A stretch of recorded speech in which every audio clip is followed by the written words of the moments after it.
students! I'm Suelen Barbosa, your English teacher. Welcome to our class. Are you ready to start? Let's go! Em nossas aulas, temos conversado sobre cultura e como existem diferentes manifestações culturais em nosso país. E vocês sabiam que até mesmo em nossa vizinhança conseguimos encontrar essas diferenças? Pois é. E para tentar ajudar os seus alunos a perceber essas diferenças culturais em seus bairros, o professor Silva pediu que eles trouxessem para a sala de aula alguns exemplos de cultura ou culturas que fizessem parte da comunidade onde eles vivem. E olha que bacaninha, a aluna Luísa fez o dever de casa direitinho. Vamos ver? Take a look at this picture. Dá uma olhadinha nessa imagem. Luísa levou para a escola para mostrar um pouco da cultura da sua comunidade. What is it? O que é isso? Letter A website. Ou letter B, a newspaper front page, uma capa de jornal.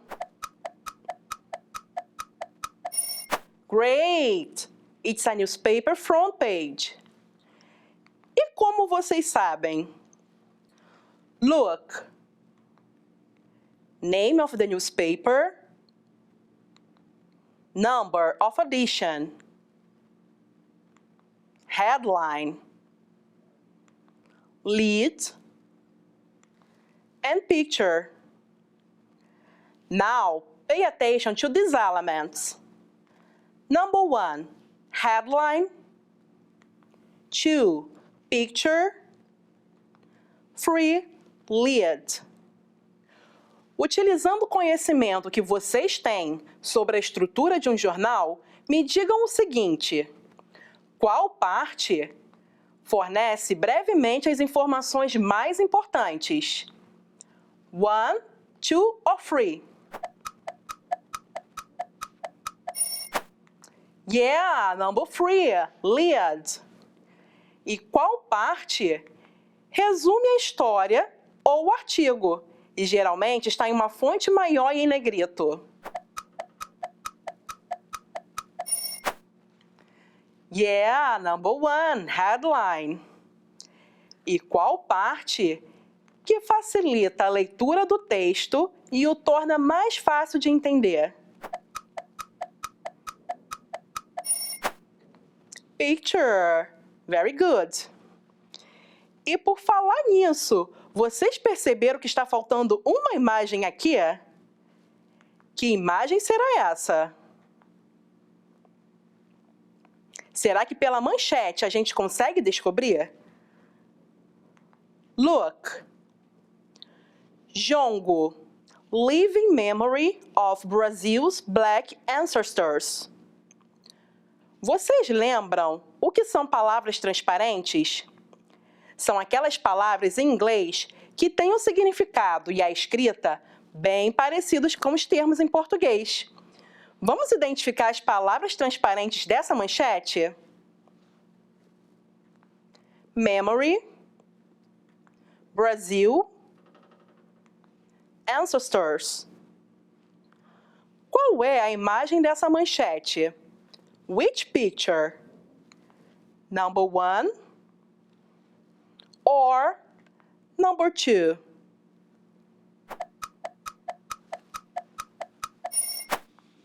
Yeah, number 1. Very good. And what's jongo? O que é jongo, afinal?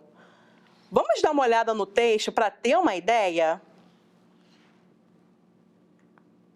Jongo, also known as Caxambu or Tambu, is a dance and musical genre of black communities from southeast Brazil. It originated from the dances performed by slaves who worked at coffee plantations in the Paraíba Valley, between Rio de Janeiro and São Paulo. Vamos identificar agora as palavras transparentes? Look. Dance. Musical genre. communities, Brazil, originated, performed, plantations, Paraíba Valley. De acordo com o que vocês leram, o jongo. Número 1. É uma dança europeia que começou a ser praticada por escravizados. 2. É uma dança brasileira que começou a ser praticada por escravizados. E aí, qual é a resposta? Número 2. É uma dança que começou a ser praticada por escravizados.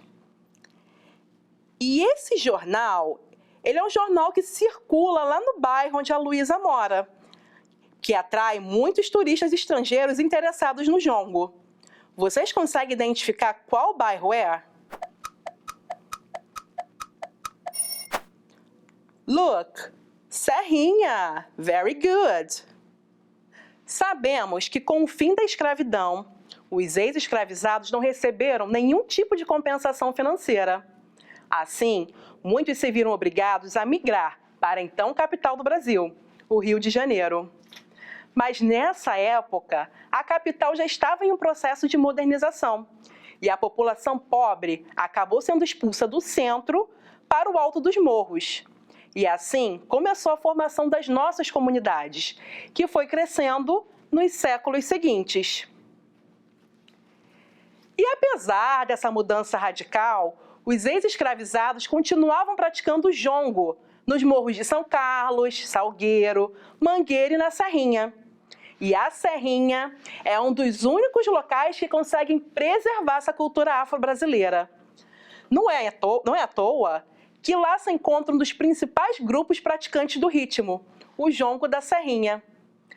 Os colegas da Luísa pediram que ela explicasse melhor sobre o jongo. O que será que ela disse?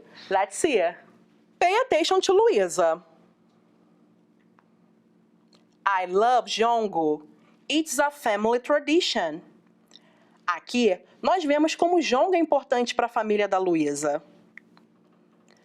We pretend to touch our partner's belly. E aqui, ela está contando para a gente como se dança o jongo. E nós vimos que para a gente compreender um texto em língua inglesa, uma das estratégias é ir em busca das palavras transparentes. Take a look at Luísa's sentences. I love jongo. It's a family tradition. Quais são as palavras transparentes que temos aqui? Family, tradition, good. Agora, vamos dar uma olhadinha nessa outra frase. We pretend to touch our partner's belly. E nessa frase aqui, será que tem alguma palavra transparente? Pretend, touch. Mas será que elas realmente são transparentes? Olhando essa palavra aqui, vocês acham que ela significa o quê? Pretender, certo? Mas e se eu contar para vocês que ela tem um significado bem diferente? Pretend significa fingir. Bem diferente do que a gente imaginou, né? Isso acontece porque pretend é um falso cognato.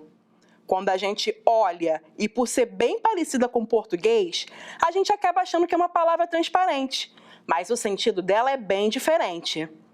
Já essa palavra aqui tem o seu significado bem parecido com o português. Conseguem me dizer qual é? Isso aí, tocar. Very good. E depois da fala da Luísa, o professor Silvia propôs uma atividade. Os alunos precisavam trazer para a sala de aula exemplos de palavras que são falsos cognatos. E os alunos trouxeram algumas imagens com vários exemplos. Let's see. Take a look at pictures. 1, 2, 3 and 4. Todas as imagens têm um falso cognato, exceto uma. Vocês conseguem me dizer qual? Pay attention to picture 1. Exit. Picture 2. Libraries. Picture 3. Family. And picture 4. Prejudice. Qual dessas palavras não é um falso cognato? Number 3. Family, que significa família. Muito bem. E essas outras palavras, vocês conseguem perceber pelas imagens o que elas significam? Eu vou dar algumas opções e um tempinho para vocês identificarem, ok? Let's go! Preconceito, bibliotecas, saída. Na imagem número 1, qual é o significado dessa palavra? Vocês já devem ter visto essa plaquinha em algum lugar. E aí, conseguiram identificar a resposta? Saída! Muito bem! Agora, observem bem a imagem número 2 e me responda. Qual é a melhor opção que se encaixa aqui?